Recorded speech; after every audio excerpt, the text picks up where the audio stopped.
I remember the exact weight of the ring when he first slid it onto my finger. It was a cool, heavy circle of gold that seemed to anchor me to the ground, making everything in my life feel finally after 26 years settled. You know that feeling when you've been walking for hours and you finally find a place to sit down? That's what being with Liam felt like for the last 2 years. Or at least, that's what I told myself. Looking back now, sitting in the quiet of an apartment that suddenly feels much too large and far too empty, I realized that the silence wasn't peace. It was just the absence of the truth. We had been together for 2 years, a span of time that felt like a lifetime. When we were laughing over coffee at 2 a.m., but now feels like a blink of an eye that I wish I could just erase. Liam is 33, 7 years older than me, and I always looked up to that. I admired his stability, his career, the way he seemed to have his entire life mapped out in neat, orderly lines. I thought I was one of those lines. I thought I was the destination he had been driving toward all this time. Last week, the air felt different. It was one of those crisp evening sunsets where the sky turns a bruised shade of purple and orange, the kind of backdrop that feels almost too cinematic to be real. We went to our favorite spot, a small tucked away overlook that gave us a perfect view of the city lights beginning to flicker on like grounded stars. I remember he was acting nervous, tapping his fingers against the steering wheel, his eyes darting to the glove box every few minutes. I should have known then. I should have felt the shift in the atmosphere, but I was blinded by the version of him I had built in my head. When he got down on one knee, the world seemed to go silent. He said all the right things. He talked about our future, about the home we would build, the children we would have, and how he couldn't imagine waking up next to anyone else for the rest of his life. He called me his rock, his soulmate, his forever. And when he opened that small velvet box, the diamond caught the dying light of the sun and shattered it into 1,000 tiny rainbows across his face. I didn't just say yes, I sobbed it. Those were tears of pure, unadulterated joy. I felt like the luckiest woman alive. I felt seen. I felt safe. But they say the higher you climb, the harder the fall, and I didn't realize I was standing on the edge of a cliff. For a week, I lived in a haze of wedding planners' Pinterest boards and congratulatory phone calls. I couldn't stop looking at my hand. The ring was beautiful, a delicate vintage-inspired design that he said reminded him of my personality. It cost over $2,000 a detail he made sure to mention more than once in the days following the proposal, usually under the guise of making sure I had it insured. I didn't care about the price tag then. I only cared about what it represented. I thought it was a promise. I didn't know it was a bribe for his own conscience. Then came yesterday. The day started normally enough. Liam was at work and I was at home nursing a cup of tea and looking at bridal magazines when there was a frantic, heavy knocking at my door. It wasn't the kind of knock a friend gives when they're stopping by for a visit. It was the kind of knock that carries bad news. When I opened the door, I found Carrie standing there. Carrie has been our mutual friend for as long as Liam and I have been together. She's 31, sharp-tongued, and usually the life of every party. But the woman standing on my porch didn't look like the Carrie I knew. Her makeup was smudged, her eyes were bloodshot, and she looked like she hadn't slept in 48 hours. Before I could even ask her what was wrong, she pushed past me into the living room and collapsed onto the sofa, burying her face in her hands. I felt a pit form in my stomach, a cold, heavy stone that dropped from my chest to my gut. I sat down across from her, my heart hammering against my ribs like a trapped bird. "Carrie, what is it? Is someone hurt? Is it Liam?" She looked up at me then, and the pity in her eyes was worse than any scream. "I can't keep it inside," she whispered, her voice cracking. "I thought I could, but seeing you post those pictures of the ring, seeing how happy you are, it's eating me alive." She told me that they had been out at a bar the night before, just the two of them. She claimed it started as a celebratory drink for the engagement, a way for her to congratulate him privately. But as the night wore on and the drinks flowed, the boundaries began to blur. She described the way he looked at her, the way he told her that while he loved me, he felt stifled by the commitment of a lifelong marriage. One thing led to another, the classic pathetic excuse for a choice that destroys lives. They went back to her place, vice versa, she said. One thing led to another. The words felt like physical blows. Every syllable she uttered was a wrecking ball swinging into the foundation of the life I thought I was building. I looked down at the ring on my finger, the one that had been there for only 7 days, and suddenly it felt like it was burning my skin. It wasn't a symbol of love anymore. It was a brand. I didn't cry, not then. A strange icy calm washed over me. I stood up and pointed toward the door. My voice was steady, which surprised even me. "Get out," I said. Carrie started to protest, reaching out as if to touch my arm. "I'm so sorry, I just thought you deserved to know." "I told you to get the hell out of my house," I repeated, my voice dropping an octave. "You don't get to play the whistleblower after you've already set the fire. Get out, Carrie, now." She scrambled to her feet, grabbing her purse and fleeing the apartment without another word. The sound of the door clicking shut behind her was the loudest noise I had ever heard. I stood there in the center of the room surrounded by bridal magazines and the ghost of a future that no longer existed. I stayed there for hours, staring at the wall, waiting for the sun to go down, waiting for the man I thought I knew to come home and tell me it was all a lie. The house felt different after Carrie left. It was as if the very air had become toxic, a thick, invisible smoke that made every breath a struggle. I didn't move from the sofa for a long time. I just sat there, my eyes fixed on the hallway that led to our bedroom. Somewhere behind that door, Liam was sleeping. He was dreaming, likely peaceful and undisturbed, while the world he had built for me was smoldering in ruins just a few feet away. I wondered if he could smell the betrayal on his own skin, or if he was so accustomed to the scent of lies that he didn't even notice it anymore. The morning light began to bleed through the curtains, a pale, sickly yellow that did nothing to warm the room. I looked at the engagement ring again. In the dim light, the diamond didn't sparkle. It looked like a shard of broken glass. I thought about the night he gave it to me, the way his voice had trembled, the way he had looked into my eyes, with what I thought was absolute devotion. Was he thinking about Carrie then? When he promised to be faithful, was he already calculating how many drinks it would take to forget that promise? The betrayal wasn't just the act itself, it was the theater of the proposal. It was the fact that he could hold my hand and ask for my life while his heart was already elsewhere. Eventually I heard the bed creak. I heard the familiar sound of his feet hitting the floor, the heavy rhythmic thud of his footsteps as he moved toward the bathroom. It was a sound I usually loved, the sound of my partner starting his day, the sound of us beginning another chapter together. Today it sounded like a countdown. I stood up, my legs feeling heavy and stiff, and walked into the kitchen. I didn't make coffee, I didn't start breakfast, I just stood by the counter waiting for the man I used to love to walk through the door. When he finally appeared, he looked exactly the same. He was wearing his gray sweatpants and a wrinkled t-shirt, his hair messy from sleep. He looked tired, maybe a little hungover, but he had that casual, easy smile on his face, the one that used to make me melt.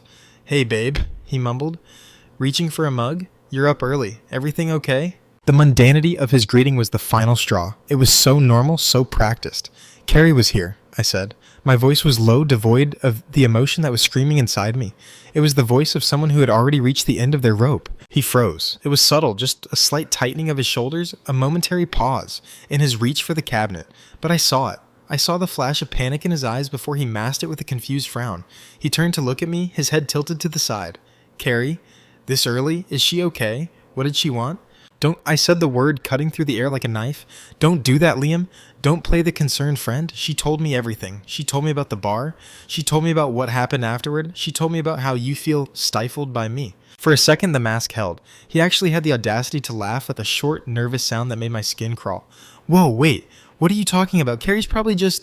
You know how she gets when she drinks too much. She's probably exaggerating or making things up. We were just hanging out celebrating us. I think she might be jealous, honestly. You know how she is." I felt a surge of nausea. He was doing it. He was gaslighting me, trying to paint our mutual friend as the villain to save his own skin. He moved toward me, reaching out his hands as if to take mine, as if he could still touch me with the same hands that had been on her, just hours before.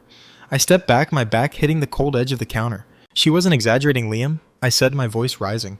Now the dam finally beginning to crack, she was devastated. She looked like she was rotting from the inside out because of what you two did.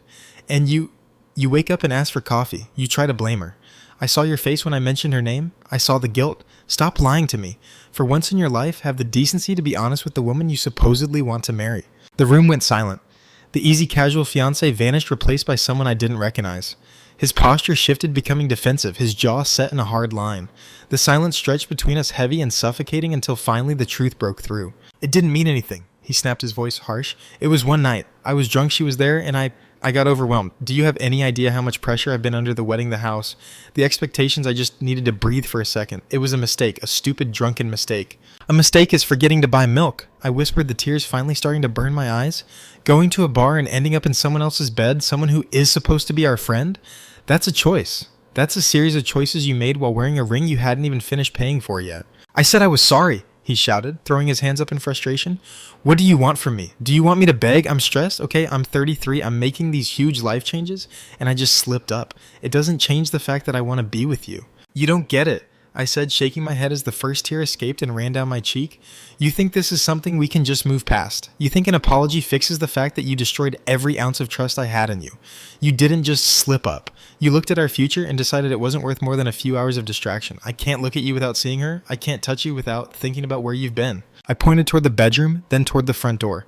"Get your things. I want you out. Now." He stared at me, his expression shifting from anger to genuine shock. He didn't think I would actually do it. He thought his age, his stability, and that $2,000 ring gave him a permanent pass. "You're serious. You're going to throw away 2 years over one night over a stupid mistake." "I'm not throwing away anything," I said, my voice regaining its cold, hard edge. "You already threw it away. I'm just cleaning up the mess. Get out of my life, Liam." He stood there for a long moment, searching my face for any sign of weakness, any hint that I might cave if he just held out long enough. But he found nothing. With a low growl of frustration, he stormed past me and into the bedroom. I heard him pulling suitcases out of the closet, heard the drawers being slammed open and shut. Every sound felt like a stitch being ripped out of my heart, but I didn't move. I stayed in the kitchen, staring at nothing, waiting for the finality of his departure. About 20 minutes later, he emerged. He had 2 large suitcases and a duffel bag slung over his shoulder. He looked disheveled, angry, and remarkably small. He stopped at the door, but he didn't leave. He turned to look at me, his eyes narrowing as they landed on my left hand. "The ring," he said, his voice dropping into a cold transactional tone. "Give it back." I looked down at the band of gold and diamond. It felt heavy, heavier than it ever had before. "No," I said quietly. "No," he repeated, his voice rising in disbelief. "What do you mean, no? That ring cost me over $2,000. If you're ending this, if you want nothing to do with me, then you don't get to keep the jewelry. It was an engagement ring, a promise of marriage. Since there's no marriage, the ring belongs to me." "You want to talk about promises?" I asked, walking toward him, my heart pounding with a mixture of rage and adrenaline. "You promised to be faithful. You promised to cherish me. You broke every part of the contract that came with this ring. This isn't a refund, Liam. This is the price of what you cost me." "You're just being vindictive," he spat, stepping toward me. "You're keeping it because you're still in love with me and you want a piece of me to hold on to. Or you're just trying to hurt me because your feelings are hurt. Give me the ring or I'm not leaving until I have it." He actually thought I wanted it because I loved him. The arrogance was staggering. He couldn't conceive of a world where I didn't value him more than the gold on my finger. He truly believed he was the prize and the ring was just a souvenir I couldn't bear to let go of. "You think I'm still in love with you?" I asked, a bitter laugh escaping my lips. "Liam, I'm not in love with you. I'm in love with the person I thought you were, and that person never existed. This ring, it's not a memory, it's my ticket out of here. I'm going to sell it. I'm going to take every cent of that $2,000, and I'm going to use it to move to start over and to erase every trace of you from my life. You wanted to spend your money on something meaningful? Well, congratulations. You just bought my freedom." The sound of the front door slamming shut vibrated through the floorboards, traveling up through the soles of my feet and settling in my chest like a heavy, dull ache.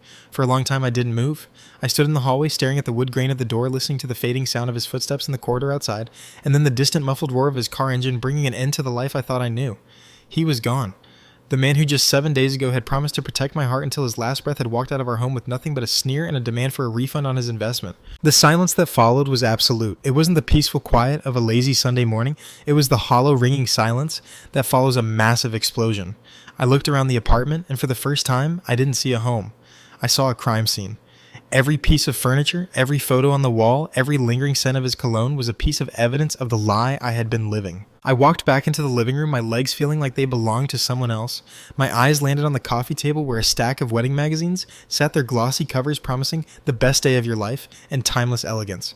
I reached out and swept them onto the floor with a sudden violent motion. The timeless elegance was currently at a bar with Carrie, or maybe he'd gone straight to his brother's house to complain about how his crazy ex-fiancé was stealing his money. I sat down on the floor amidst the scattered magazines, my breath coming in short, jagged gasps. This was the hellhole I had mentioned to myself earlier.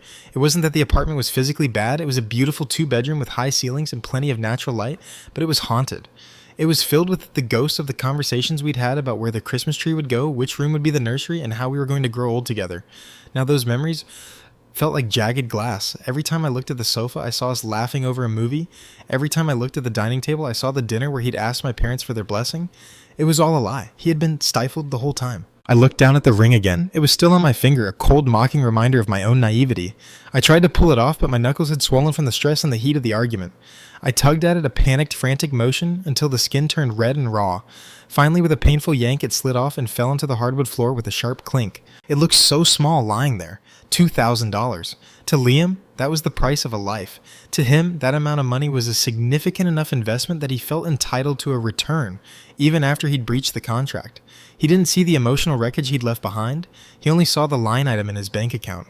He saw the ring as an asset, a piece of collateral that he could trade back in because the deal had fallen through. But to me, that ring was something else now. It was a bridge. I knew I couldn't stay here. My name was on the lease, but I couldn't afford this place on my own, not with the way the rent had been rising in this city. More importantly, I couldn't stay in a place where I could still hear his voice in the hallways. I needed to get away, far away. I had family 3 states over, a place where the air was cleaner and the memories didn't have teeth, but moving costs money. Deposits, truck rentals, the sheer cost of breaking a lease early. It was a mountain I didn't have the strength to climb on my own. I picked up the ring, holding it between my thumb and forefinger. It was light, almost Weightless, yet it held the power to change everything. If I sold it, I'd have enough to cover the move. I'd have enough to breathe for a month or two while I found a new job. It was my exit strategy. A small nagging voice in the back of my head whispered, "Is this wrong?" In the eyes of the law, an engagement ring is often considered a conditional gift. If the marriage doesn't happen, the gift is supposed to be returned. But the law doesn't account for the stifling of a woman's soul.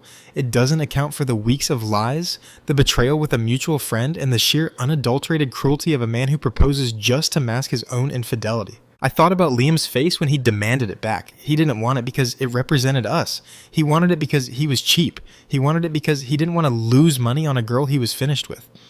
The more I thought about it, the more the guilt began to evaporate, replaced by a cold, hard resolve. He had spent $2,000 on a ring, and in doing so, he had bought a week of my life under false pretenses.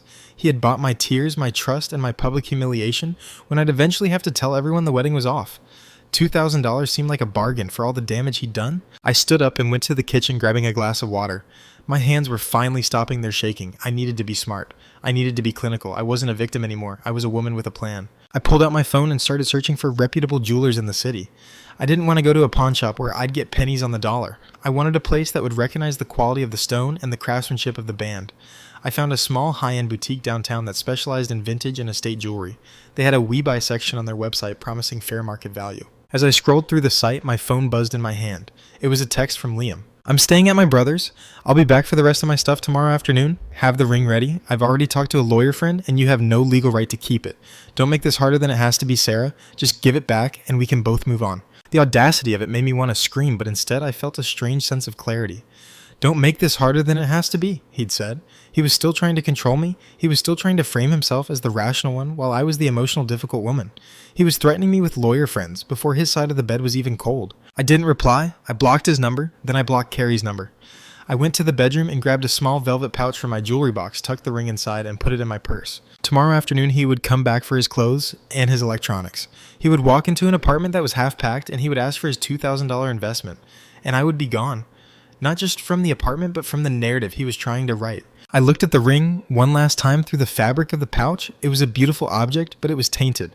It was a symbol of a future that had been built on sand.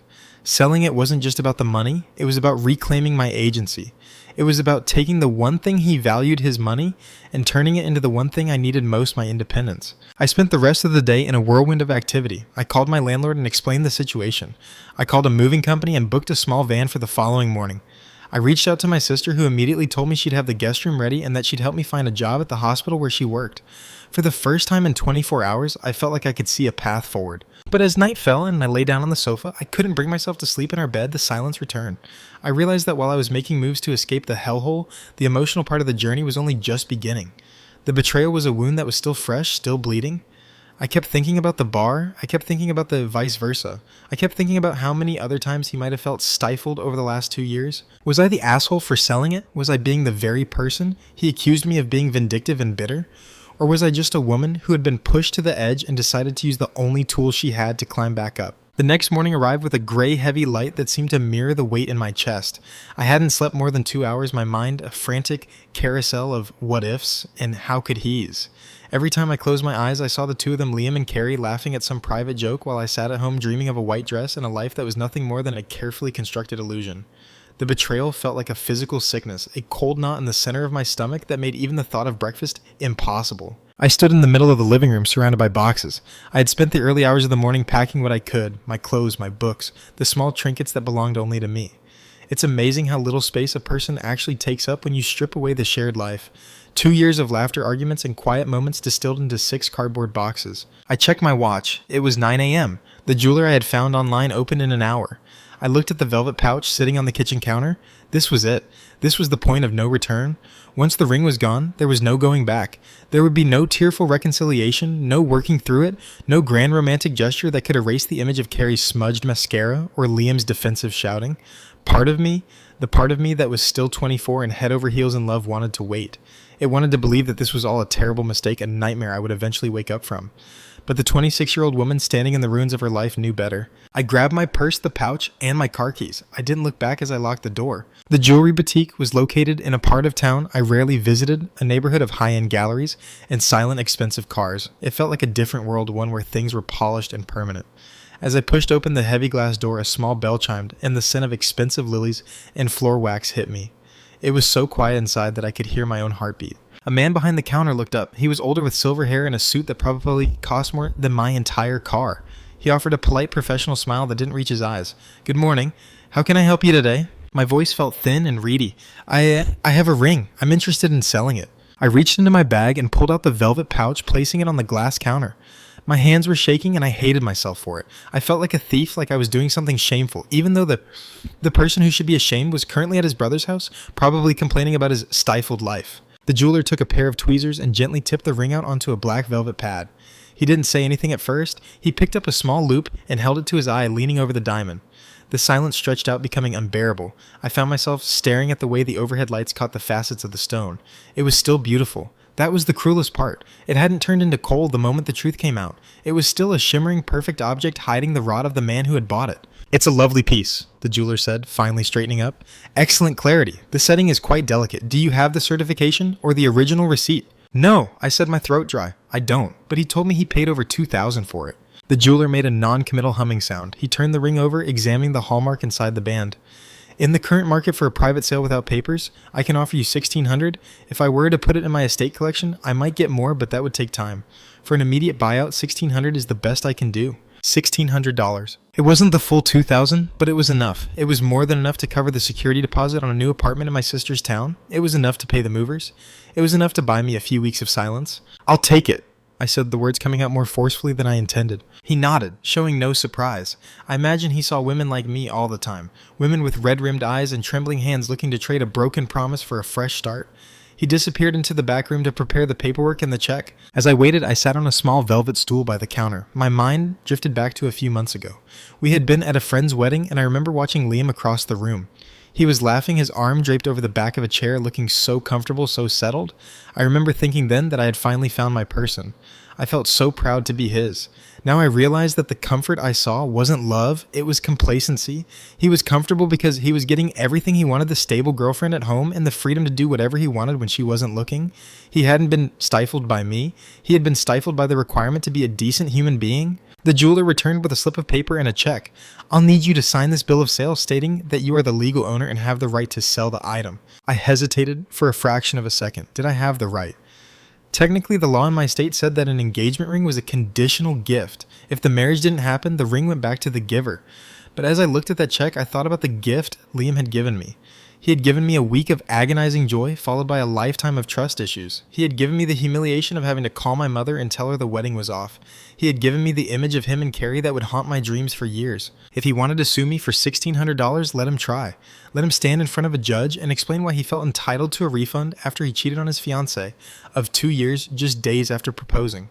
I picked up the pen and signed my name. When I walked out of that shop, I felt a strange lightness. The ring was gone.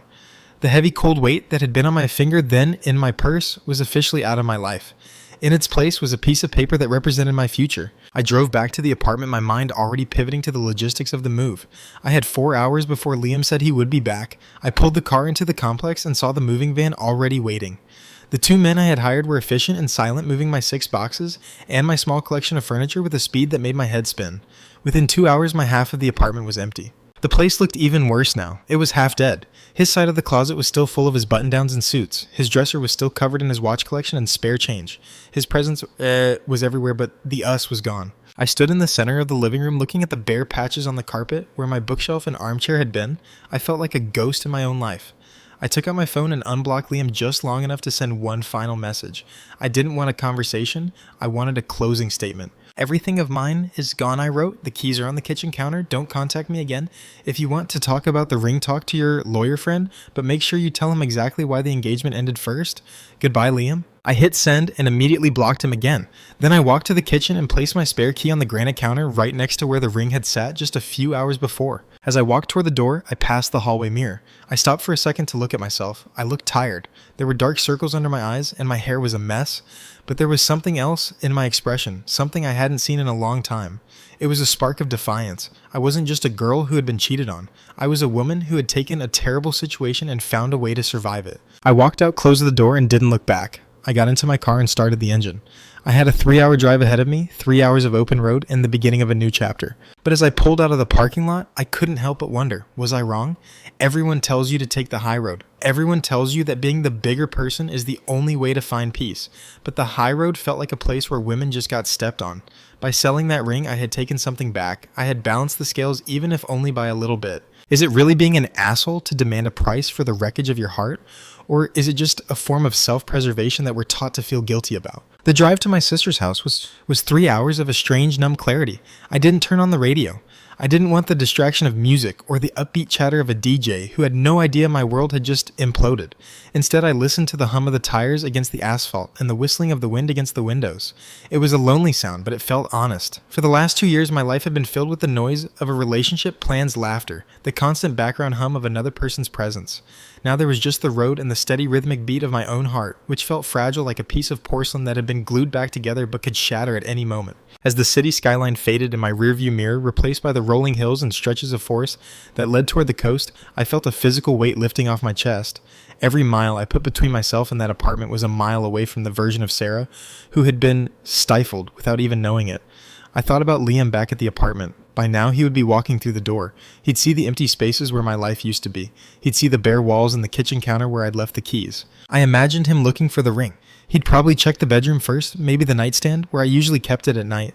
Then he'd check the jewelry box. When he didn't find it, the panic would set in. Not the panic of losing a symbol of our love, but the panic of losing $1,600, or in his mind, $2,000. He'd realize that for once he didn't have the upper hand. He'd realize that I wasn't the sweet, compliant girl who would just hand over her heart and her assets because he told her to. My phone, which I had tossed onto the passenger seat, began to vibrate. I glanced down. It was a text from a mutual friend, not Carrie, but someone from our old circle. Then another. Then a notification from Instagram. I didn't have to look at them to know what was happening. The explosion had reached the neighbors. Liam was likely making calls playing the victim, telling anyone who would listen that I had robbed him and vanished into the night. I pulled into a rest stop about halfway through the trip, my hands shaking as I reached for my phone. I had to know. I had to see the shape of the lie he was telling. Sure enough, there was a message from our friend Mark. "Hey Sarah, Liam just called me. He sounds pretty messed up. He said you moved out without a word and took the ring. Is everything okay? That's a lot of money, man. Maybe just talk to him." Then there was a notification that Liam had tagged me in a post. I hesitated, my thumb hovering over the screen. Did I really want to see this?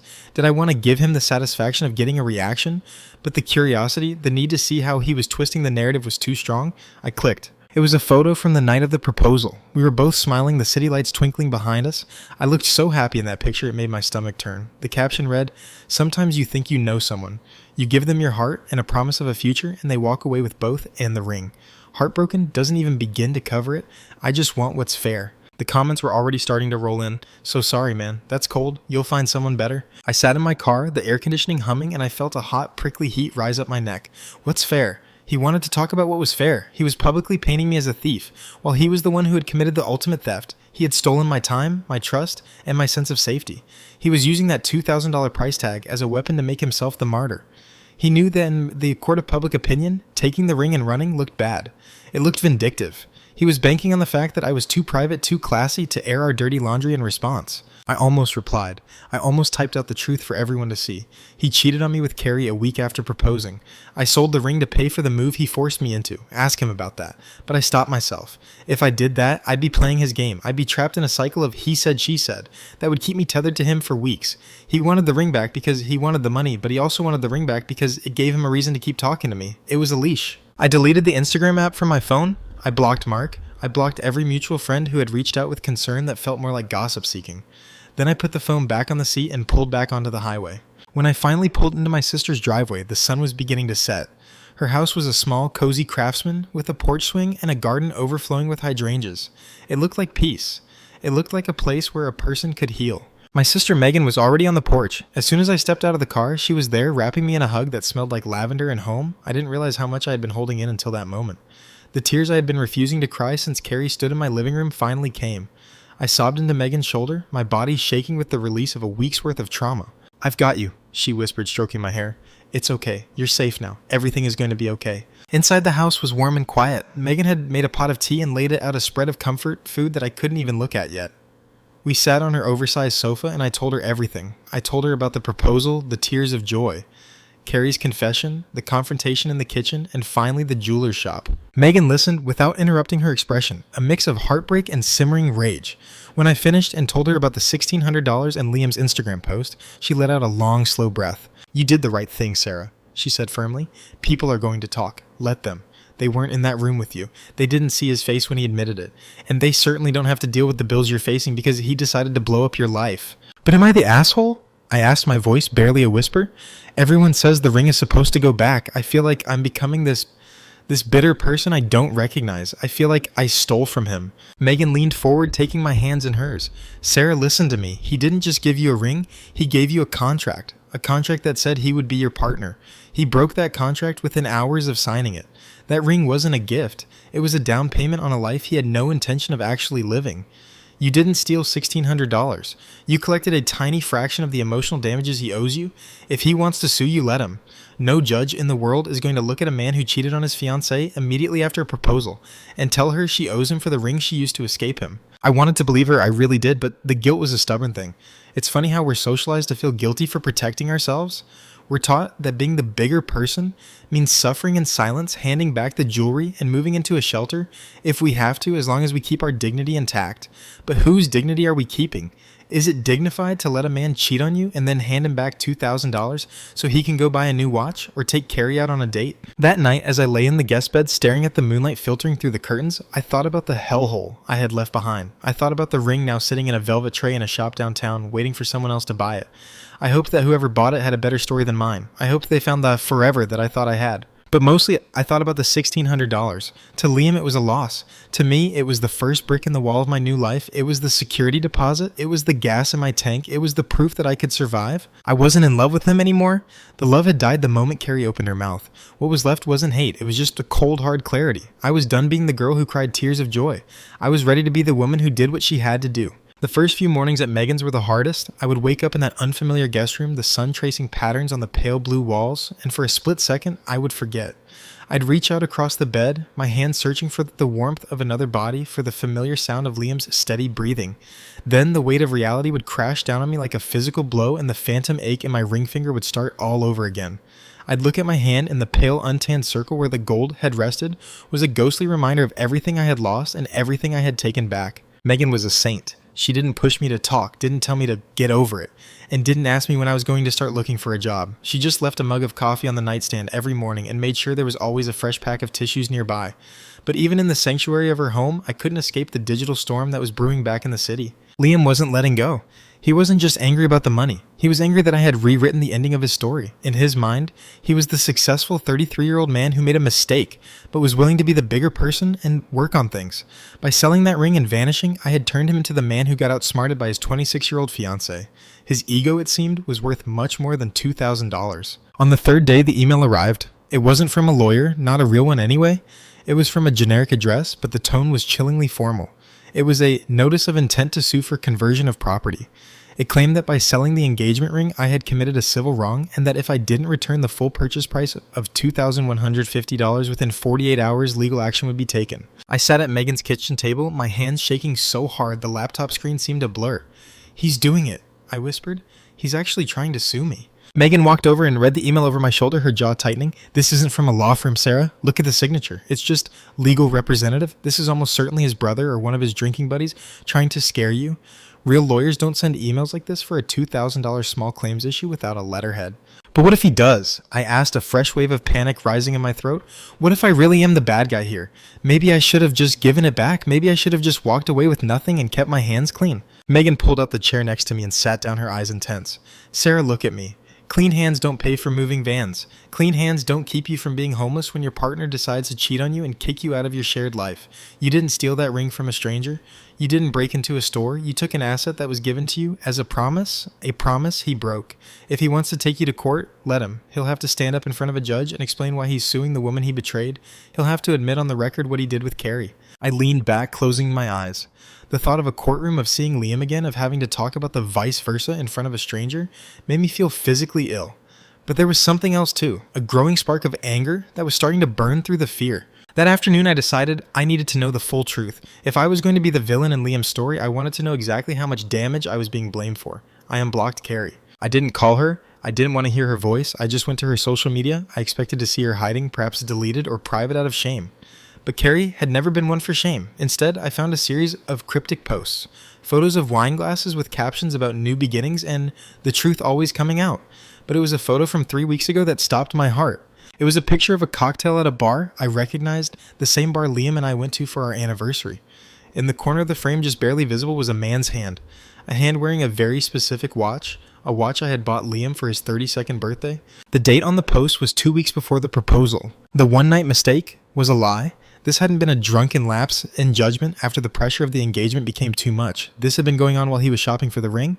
This had been going on while he was asking my father for permission. He hadn't been stifled by the engagement. He had been using the engagement as a smokescreen to hide an ongoing affair with one of my closest friends. I felt a cold, sharp stone settle in my chest. The $1,600 I had in the bank suddenly didn't feel like enough. It felt like a pittance. I hadn't just sold a ring. I had sold a souvenir of a year-long deception. I didn't cry this time. The time for crying was over. I went back to the legal representative email and I hit reply. My fingers flew across the keys, fueled by a clarity I hadn't felt in years. To whom it may concern, I wrote, I am in receipt of your email regarding the engagement ring. Please be advised that I have documented evidence that the relationship ended due to a prolonged period of infidelity that predated the proposal. If Liam wishes to pursue this in small claims court, I am more than happy to present this evidence along with a full accounting of the financial losses I incurred due to his breach of our cohabitation agreement and the costs of the emergency relocation. I will also be seeking a countersuit for emotional distress and the recovery of shared deposits he has yet to return. Tell Liam that $1,600 is a bargain for my silence. If he contacts me again, that silence ends. I hit send and felt a rush of adrenaline that made my skin tingle. It was a bluff, mostly. I didn't know if I could actually sue for emotional distress over a breakup, but it didn't matter. I knew Liam. I knew that more than he loved money, more than he loved winning. He loved his reputation. He loved being the good guy. The thought of his betrayal being laid bare in a public record of his coworkers and his family finding out that he was a serial cheater who had carried on with a mutual friend while planning a wedding would be enough to keep him quiet. I walked out onto Megan's porch and took a deep breath of the salty evening air.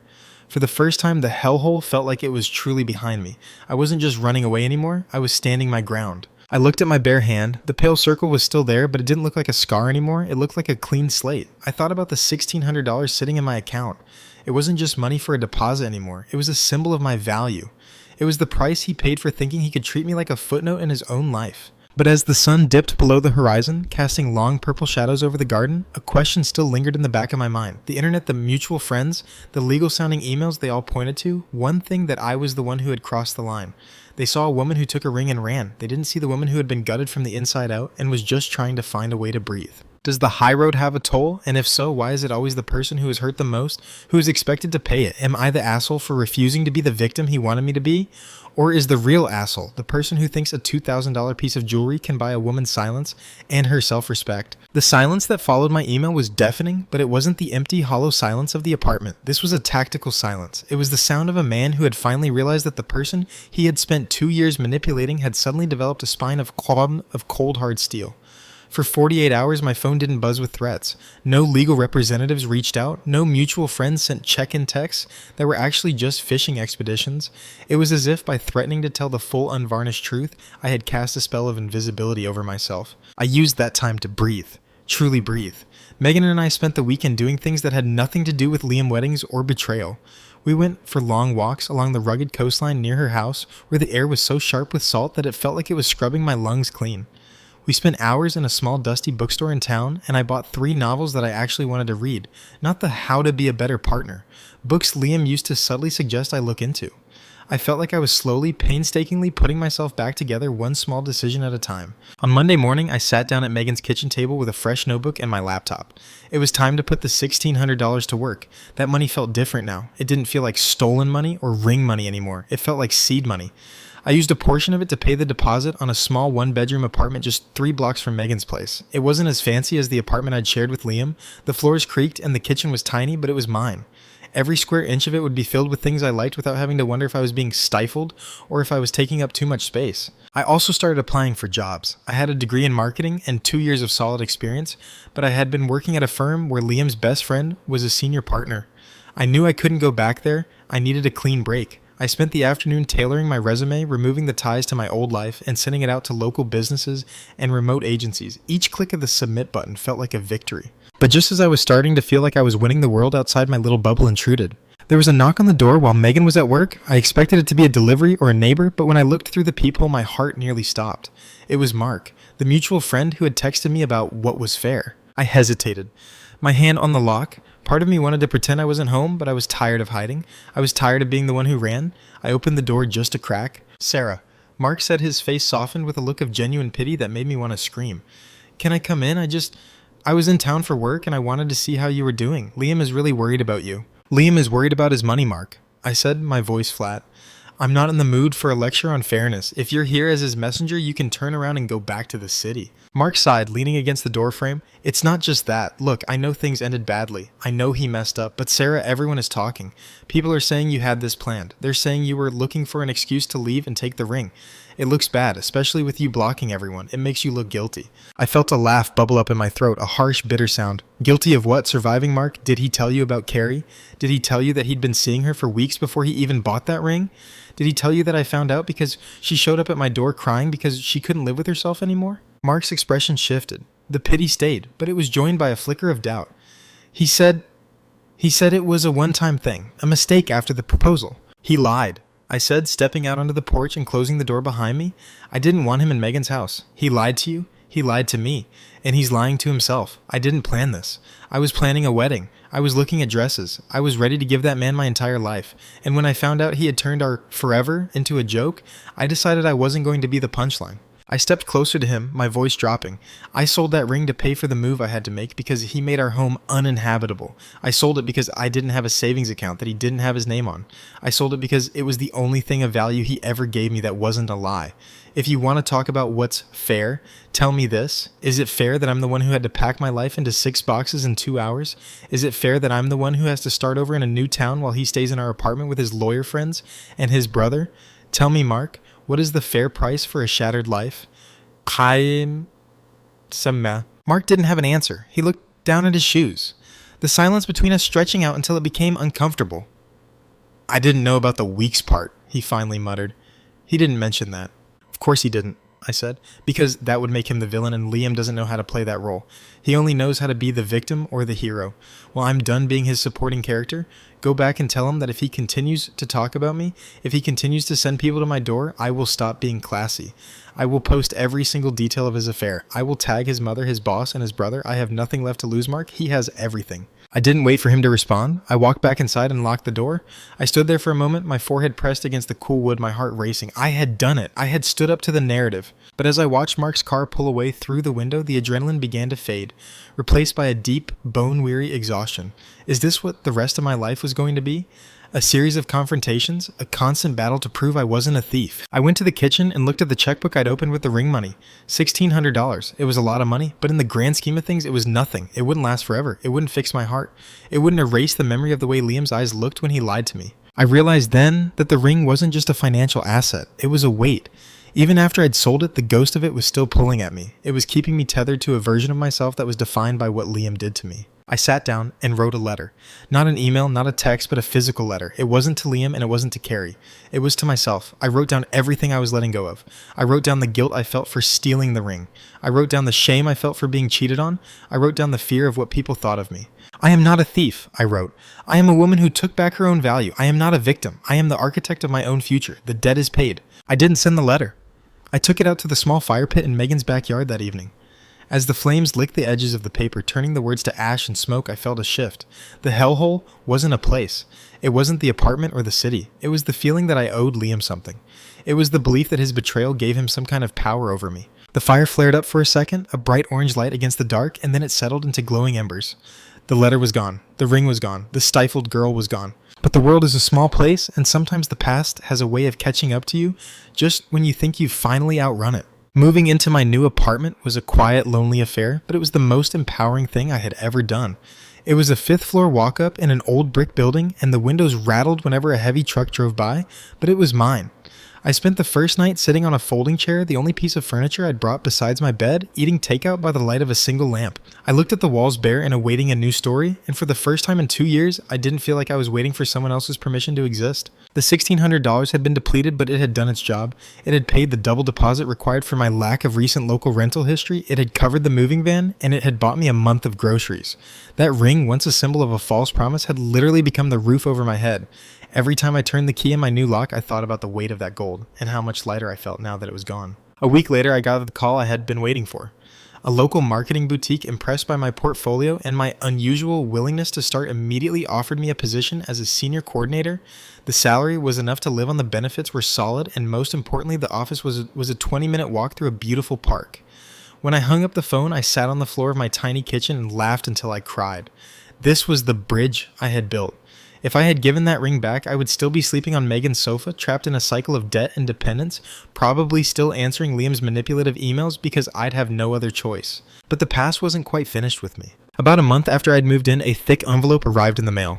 My heart hammered against my ribs as I saw the return address. It was a law firm from the city. A real one this time. I felt the old familiar coldness wash over me. Had he finally done it? Had he found a lawyer willing to chase down $1,600? I opened it with trembling fingers. Inside wasn't a summons. It was a formal release of claims document. Liam had signed it. There was a short typed note from his brother, not on law firm stationery, but tucked inside the legal folder. Sarah, Liam is dropping the demand for the ring. He's going through some things. Carrie told her husband about what happened. Yes, she was married the whole time, which I'm sure you didn't know. It's a mess. He's losing his job because of the drama, and he just wants this to be over. Sign the release, saying you won't sue him for the deposits or emotional damages. And he'll leave you alone forever. Just sign it and let us all move on. I stared at the paper. Carrie was married. The mutual friend who had been in my house, who had slept with my fiancé, had been leading a double life even more complex than Liam's. The stifled excuse wasn't just pathetic. It was part of a web of lies so thick they had finally choked everyone involved. I didn't feel a sense of triumph. I just felt a profound sense of relief. I signed the paper, mailed it back, and felt the final thread connecting me to that hellhole snap. Now, months later, I sit on my small balcony and watch the sun set over my new city. People ask me if I regret it. They ask if I still think I'm the asshole for selling a gift that technically wasn't mine to sell. Sometimes I think about the traditional rules. I think about the high road. But then I look at my life. I look at my independence, my safety, and the fact that I didn't let a betrayal destroy my future. I realize that fairness is a subjective thing. To Liam, fairness was a refund. To me, fairness was survival. If I had handed that ring back, I would have been the bigger person in everyone else's eyes, but I would have been a broken person in my own. I chose myself, and in the end, that's the only promise that actually matters. The story of the ring is over, but my story is just beginning. It's a story defined not by what was taken from me, but by what I was brave enough to take back. I've shared my journey with you because I know I'm not the only one who has ever felt stifled or betrayed. We are often told that our dignity is found in our silence, but I believe our dignity is found in our strength. I want to know what you think. If you were standing in that kitchen holding a $2,000 lie while your life crumbled around you, what would you have done? Would you have followed the rules, or would you have bought your freedom? Share your thoughts in the comments, and if you've ever had to make a hard choice to save yourself, I'd love to hear your story. If you want to hear more stories of resilience and reclaiming one's life, don't forget to subscribe. We all have a hellhole we need to escape sometimes. Just remember, you always have the power to build your own bridge out.